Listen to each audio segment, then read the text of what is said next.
Ça fait au moins un siècle. Un siècle que je suis pas revenue. Je me demande si l'arbre sacré est toujours aussi beau, si les feuilles chantent encore, si le vent raconte encore les mêmes histoires. Et surtout, je me demande comment va ma petite sœur. Je m'appelle Demi-Lune, c'est moi la grande sœur. Le temps m'a rendue plus calme, plus patiente. Enfin, j'essaie. Aujourd'hui je rentre enfin sur les terres de notre enfance. Le cœur rempli de souvenirs, puis d'un paquet de questions. Comment va Zaralou, ma petite sœur? Est-ce qu'elle sourit encore avec ses yeux remplis d'étoiles? Ou est-ce qu'elle est encore en train de préparer une catastrophe? Je lui avais confié mon chien légendaire, le meilleur gardien que je connaissais. J'espère qu'il veille encore sur elle et qu'il est pas devenu aussi fou qu'elle. Parce qu'avec Zara, même les légendes prennent de mauvaises habitudes. J'espère que tout va bien, que les gens l'aiment encore, qu'elle a trouvé des amis qui comprennent son drôle de cœur. Ma petite sœur, elle aime plus fort que tout le monde. Beaucoup trop fort des fois, elle sait même plus où est la limite. Et malgré tout, je peux pas m'empêcher de l'aimer. Elle a toujours eu cet enthousiasme démesuré. Quand elle aimait quelqu'un, elle voulait tout partager. Les journées, les nuits, les aventures, les inventions, les secrets. Jusqu'à en oublier que les autres avaient aussi besoin de respirer.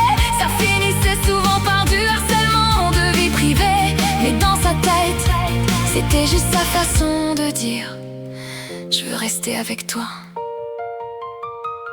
Puis il y a eu les branches.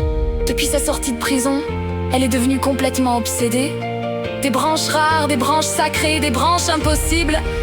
Elle serait capable de grimper l'arbre monde à main nue, juste parce qu'elle a aperçu une nouvelle branche brillante. Ça lui ressemble tellement. Cette petite rebelle qui défiait les lois de la nature, sans même comprendre qu'elle les brisait.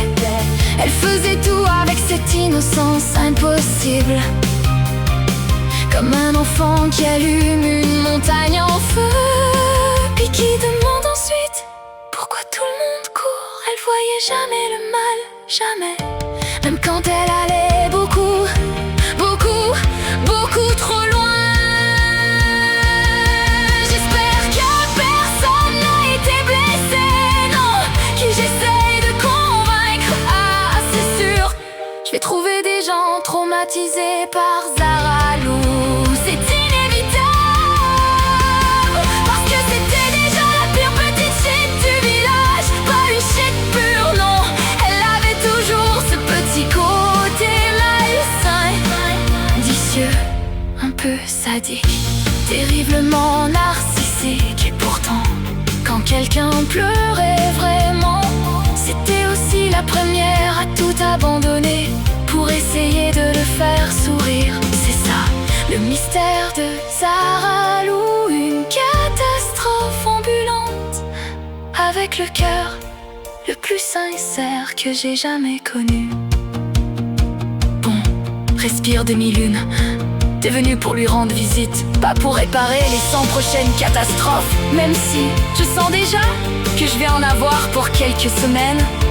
Zaralou, grande sœur, est revenue, et c'est juste une journée de ne faire exploser personne.